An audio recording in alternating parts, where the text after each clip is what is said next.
பாப்பா, நம்ம பாட போகிறோம். என்னதுக்கா? 1 2 3யா? எனக்கு தெரியுமே. ஜாலி ஜாலி தான். Come on, follow me.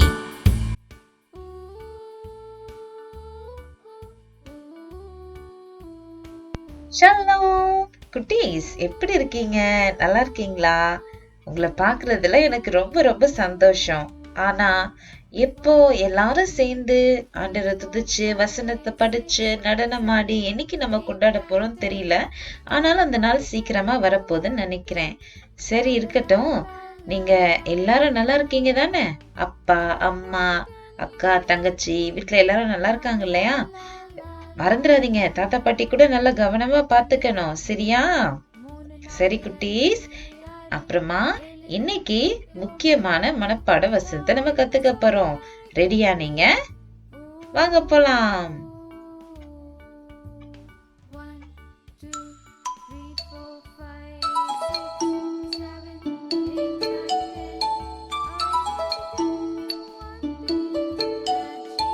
ஆகிலும் திடமனதாய் இருங்கள் என்று இப்பொழுது உங்களுக்கு தைரியம் சொல்லுகிறேன்.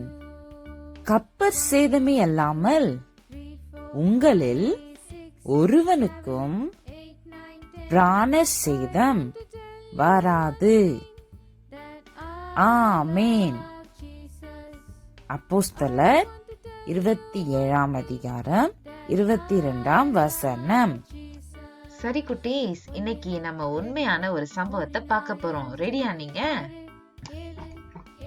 பவுல் கப்பல்ல பிரயாணம் பண்ண நேரிட்டுச்சு. ஏன் அப்படின்னு சொன்னா, இவர் எல்லாரிடத்திலயும் இயேசு சுவாமிய பற்றி சொல்லிட்டே வந்தார் இல்லையா?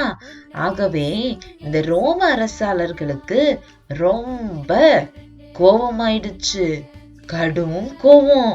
ஆகவே அவங்க என்ன பண்ணாங்க அப்படின்னா, அவங்களுடைய வீரர்களை அனுப்பி, நீங்க போயிட்டு இந்த பவுல கையங்களமா நீங்க பிடிச்சிட்டு வந்துடணும் அப்படின்னு சொல்லி அனுப்புனாங்க. அப்படி அனுப்பப்பட்ட ஒரு வீரர் என்ன பண்ணாருன்னா, இந்த பவுல பிடிச்சிட்டு கப்பல்ல ஏத்திட்டு போயிட்டு இருந்தாரு. அப்போ போற வழியில கப்பல் ஒரே மழையில மாட்டிக்குச்சு. கடலுக்குள்ள மழை பெய்யுது அப்படின்னா நினைச்சு பாருங்களேன், எப்படி இருக்கும். சல சல சல சல சல சல சல சல சல சல சல சல சல சலன்னு மழை பெஞ்சுக்கிட்டே இருக்கு. விடாம மழை பெய்யுது. அது மட்டும் இல்ல, இன்னொரு பக்கம் கடல் கொந்தளிக்குது. அலையா மேலையும் கீழையும் சிறிதும் பெரிதுமா அலை அப்படியே பாய்ந்துகிட்டே இருக்கு. இவங்களுக்கு என்ன பண்றதுன்னே தெரியல. மழை ஒரு பக்கம், அலை கொந்தளிப்பு ஒரு பக்கம். இந்த கப்பல் என்ன ஆகுது தெரியுமா? மேலையும் கீழையும் அப்படி இப்படியும் ஆடிக்கிட்டே இருக்கு. அது மட்டும் இல்லாம கப்பல் இன்னும் அதிகமா வெயிட் ஆயிட்டே இருக்கு. ஆகவே இவங்க எல்லாம் என்ன தெரியுமா பண்ணாங்க, எப்படியாவது கப்பலை லைட் வெயிட் ஆக்கணும் அப்படின்னு சொல்லி உள்ள இருக்கிற பொருள் எல்லாம் ஒன்னொன்னா டவால் டவால் அப்படின்னு வெளியே தூக்கி கடல்ல போட்டுட்டு இருந்தாங்க. இந்த கப்பலுக்குள்ள இருந்த மக்களுக்கு ஒரே பயம். ஐயோயோ, நம்ம கதை என்னதான் ஆக போகுதுன்னே தெரியல, அவ்வளவுதான் போல இருக்கு அப்படின்னு நினைச்சுக்கிட்டு இருந்தாங்க. ஆனா இந்த பவுல் என்ன தெரியுமா சொன்னாரு? ஏன்பா, ஏன் எல்லாரும் இப்படி மிரள்றீங்க? ஏன் இப்படி எல்லாரும் கவலைப்படுறீங்க? நம்மள தப்பிக்க வைக்கிறதுக்கு தேவன் ஒருவர் இருக்கிறாரு. அவரு தான் நம்மளை பாதுகாத்து நம்மளை ரட்சிக்க வல்லவரா இருக்கிறாரு. அவர் தான் இயேசு கிறிஸ்து. நீங்க கவலைப்படாதீங்க, கண்டிப்பா கண்டிப்பா கடைசி மட்டும் நம்மள காத்துக்கொள்வாரு அப்படின்னு சொல்லி பவுல் சொல்லிக்கிட்டே இருந்தாரு. ஆமா குட்டீஸ், பவுல் சொன்ன மாதிரியே கடவுள் காப்பாத்த வல்லவர். ஆனா சூழ்நிலைய பார்த்தா கடல் பயங்கர கொந்தளிப்பாயிருச்சு. மழை இன்னும் கடினமா மழை பெய்ய ஆரம்பிச்சிச்சு. இதன் விளைவா என்னாச்சு தெரியுமா? 14 நாட்களுக்கு பிறகு கப்பல் சின்ன பின்னமா உடைஞ்சு போயிருச்சு. ஆனா அதுக்குள்ள இருந்த மக்கள் என்ன ஆயிருப்பாங்க நீங்க நினைக்கிறீங்க? சரியா சொன்னீங்க. கப்பல் சின்ன பின்னமா உடைஞ்சாலும் அதனுடைய ஒரு சில பலகைகளை வச்சு பவுலும் அவர் கூட இருந்த நபர்களும் நீந்தி ஒரு ஐலாண்டுக்கு வர முடிஞ்சிச்சு. சேஃபா வந்து இறங்கிட்டாங்க. யாஹூ! ஆமா, இவங்களுக்கு உதவி செய்தது இயேசு சுவாமி தான். ஏன் அப்படின்னா வானத்தையும் பூமியையும் கடலையும் நட்சத்திரத்தையும் சிருஷ்டித்தவர் அவர் ஒருவரே. அவர்கிட்ட இல்லாத அதிகாரம் ஒன்றுமே இல்ல. கடலுனாலும் சரி, மலைனாலும் சரி, எல்லாம் அவர் சொல்ற பேச்சு கேட்கும். குட்டீஸ், இதே போலதான் நம்ம வாழ்க்கையிலயும் எப்பவுமே ஸ்மூத்தா போயிட்டு இருக்கோம் நினைச்சிட்டு இருப்போம்.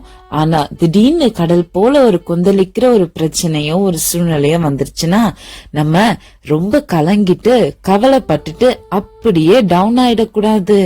நம்ம மனசுல பதிய வச்சிருக்க வேண்டியது, தேவன் நம்மோடு இருக்கிறாரு, தேவன் நமக்கு உதவி செய்ய வல்லவரா இருக்கிறாரு, நமக்கு உதவியும் செய்வாரு அப்படின்ற நிச்சயம் உங்களுக்கும் எனக்கும் இருக்கணும்.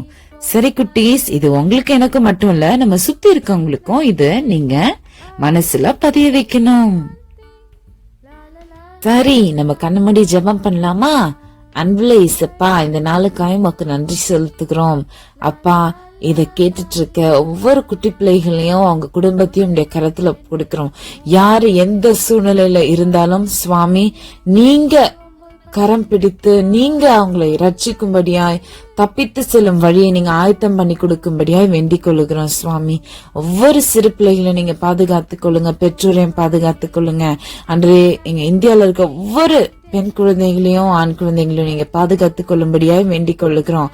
அன்றவரை நீர் உடைய தூதர்களை வைத்து நீர் பாதுகாத்துக் கொள்ளும்படியாய் நாங்கள் கெஞ்சி மன்றாடுகிறோம் சுவாமி.